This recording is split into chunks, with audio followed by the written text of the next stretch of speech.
everybody, I have a big update for you on what's going on with Invest 94L. It will become Tropical Storm Imelda within the next 24 hours, more than likely. Even still, Hurricane Imelda is going right up that Florida coast, right east of it, bringing a lot of heavy rainfall towards Turks and Caicos, the Bahamas, and still potentially hitting the East Coast as a low-grade hurricane, maybe even just a strong tropical storm.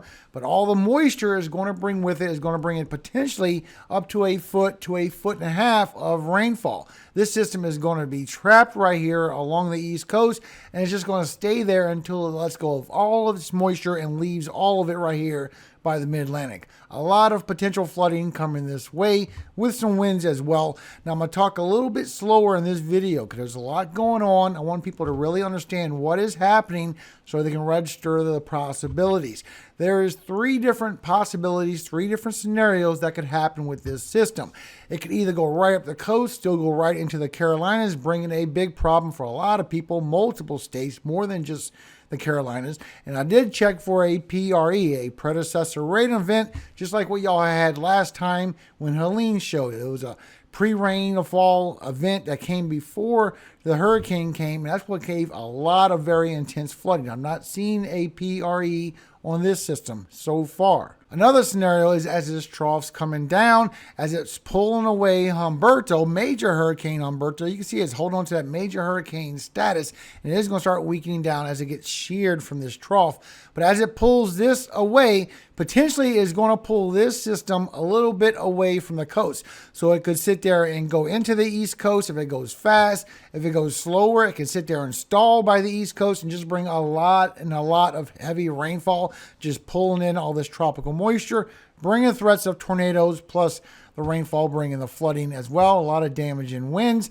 Or it could get pulled out and then the trough goes away with Humberto and then let go of Imelda, let it go. It can go right back towards the East Coast for a second timer where it's going to do a landfall, or maybe go further up the coast on that second time. So there's three different scenarios. I'm going to show the latest information in this video, what you can expect potentially from Invest 94L Tropical Storm Imelda very shortly, everybody. Right now it's at 29 miles per hour sustained winds. It is moving northwest at 17 miles per hour. And this is where the National Hurricane Center expects it to slow down. And this is where it's going to start consolidating a little bit better as it gets towards Turks and Caicos.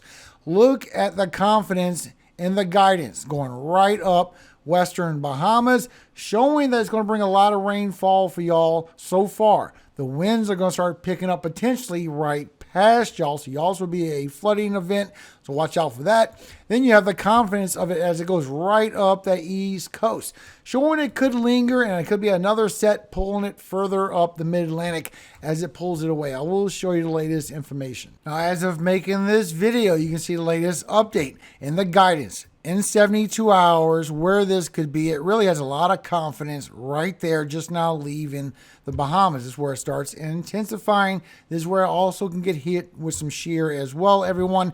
And you see as you go 96 hours, it really starts getting spread, but probably will be somewhere around here. However, the latest confidence showing in 5 days, there's a good chance that we will be looking at a landfall and storm, everybody.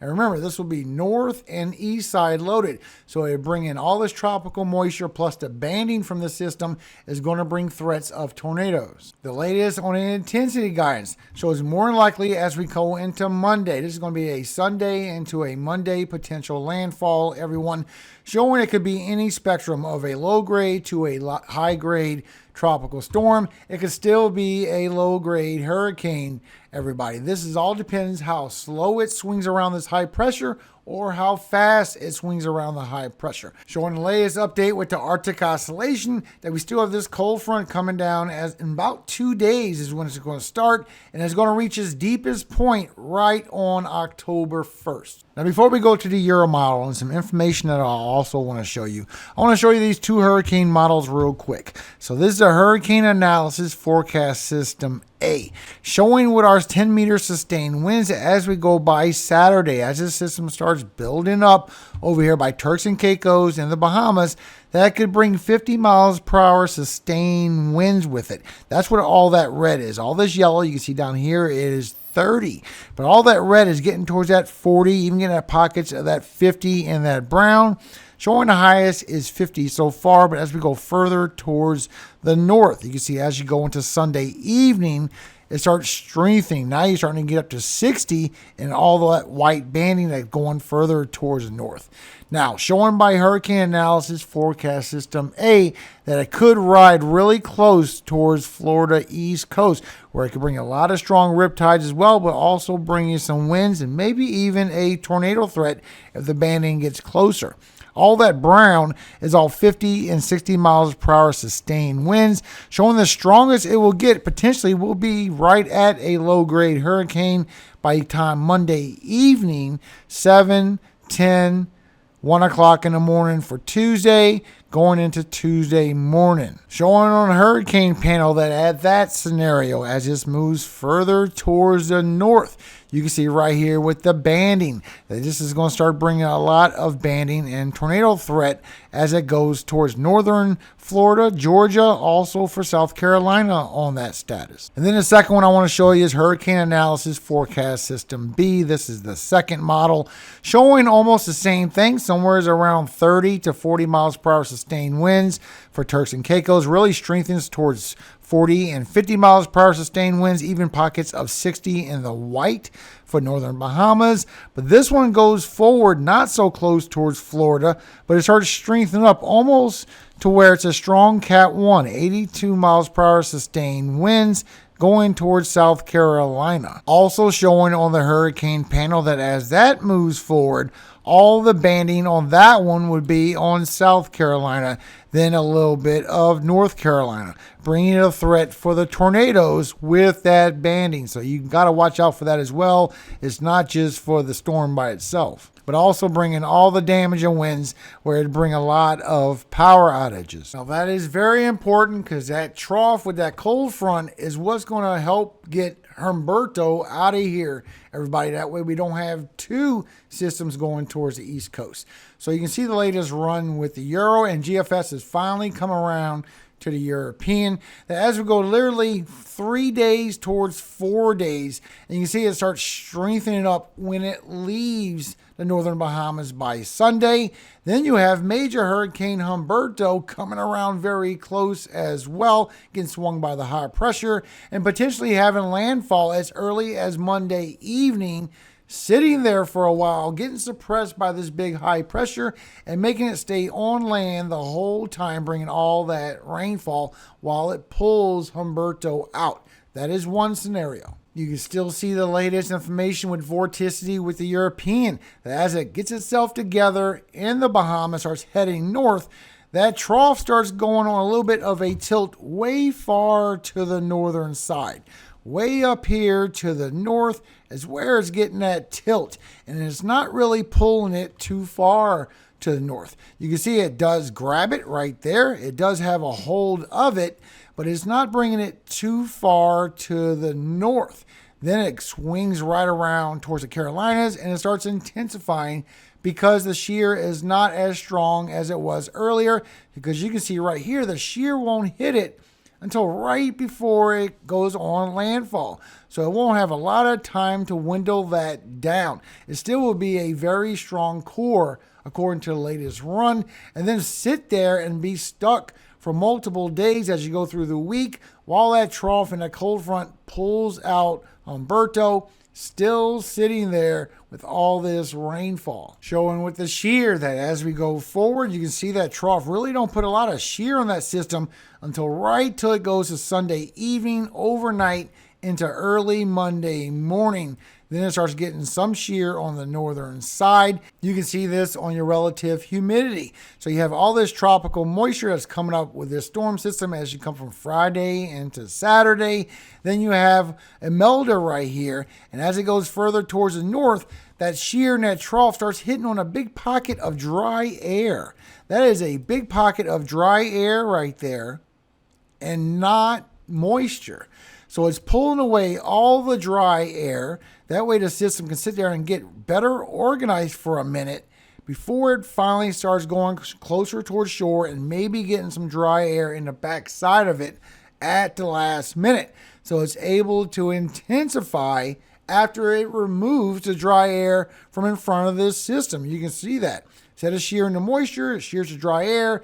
Then when you go from Sunday evening overnight into Monday, it starts losing a little bit of precipitation, but then that trough weakens and there's not a lot of shear on the system, showing that it's going to sit there all week long, all the way till Sunday. So now we're looking all the way towards 10 days. This will move around a little bit, but you can see all the heavy rainfall that's coming in towards Turks and Caicos, all the way into the Bahamas. But look at the mid-Atlantic also across the southeast. So showing the latest with the Euro, because the Euro had this track the whole time, that as it goes by Turks and Caicos and the Bahamas, all that brown is going to anywhere from 5 to 8 inches of rainfall as it heads north. All this red is going to anywhere from 2 to 3 inches. For the mid-Atlantic, pay attention to this, please. Showing anywhere from 2, 3, 4 inches from that red to that very dark red. Once you go from that brown, this wide area of brown, this is anywhere from 5 to 8 inches.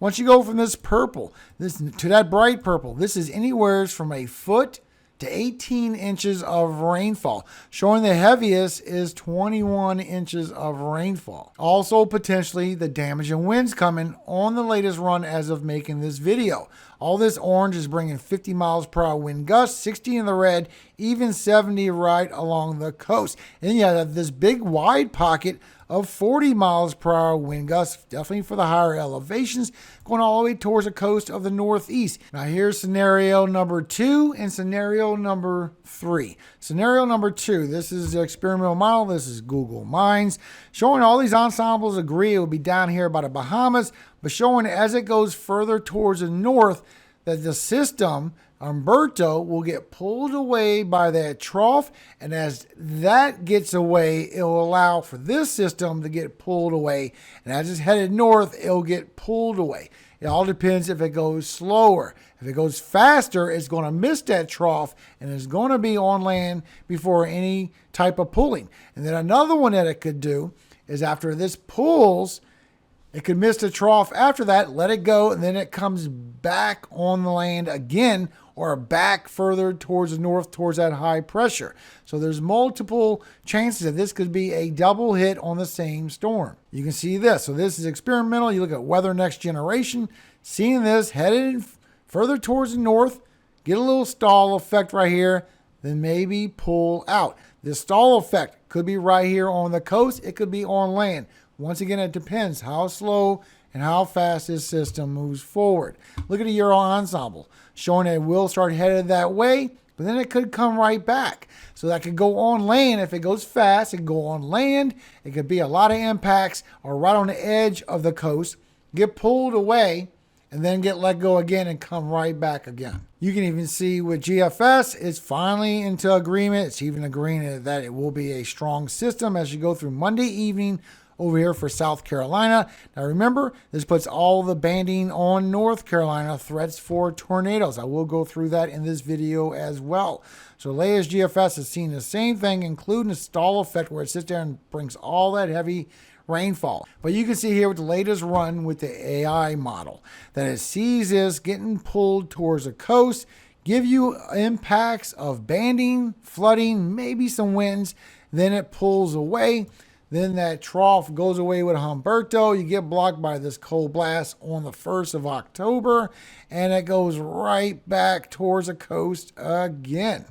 That could happen. The latest with the Euro shows as you come from Saturday into Sunday, getting thunderstorms from Turks and Caicos, going through eastern Bahamas, starts strengthening up as it leaves Sunday evening to the north, while you have very powerful major hurricane Humberto coming very close, but should not be any impacts towards y'all. You don't see a PRE, a predecessor rain event, in front of this storm like Helene did, but you do see it is north side loaded with those storms as that comes in for late Monday, overnight for Tuesday. Plus, you see the banding right here. It'll bring you threats for tornadoes. So you're going to have to watch out for tornadoes potentially as you go through for Tuesday morning as you get onshore flooding and all this winds. And the banding moves further towards the north into northern North Carolina, even into Virginia as you go by noontime for Tuesday into the afternoon.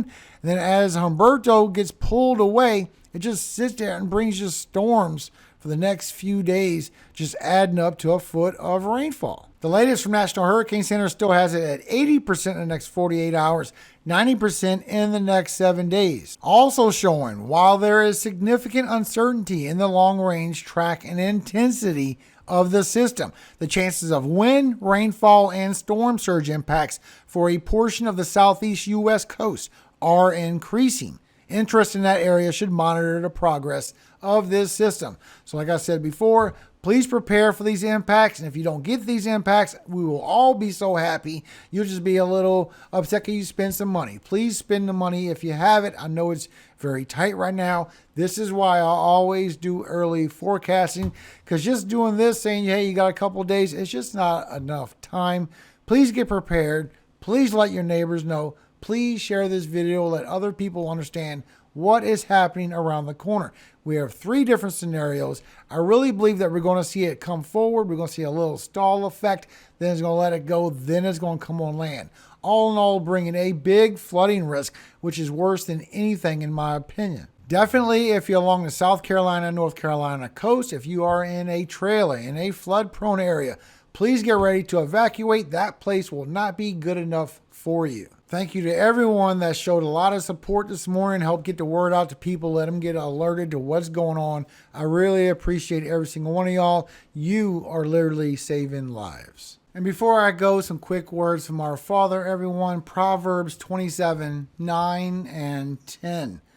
Ointment and perfume rejoice the heart. So doeth the sweetness of a man's friend by hearty counsel. Thine own friend and thy father's friend forsake not, neither go into thy brother's house in the day of thy calamity, for better is a neighbor that is near than a brother far off. Amen. Remember, do not forget your neighbors, everybody. Check on your neighbors. Make sure they're alert to what's going on. This amount of flooding, if this still shows true in the morning, is outrageous. You would have to leave. Remember, above all things, all glory does go to God, our Father in heaven, Yahweh. And I always hope He keeps you safe every single day of your life. And forever. Amen. Hallelujah. Amen. Have a great night, everybody. Please think about what I said. I'll see you first thing in the morning.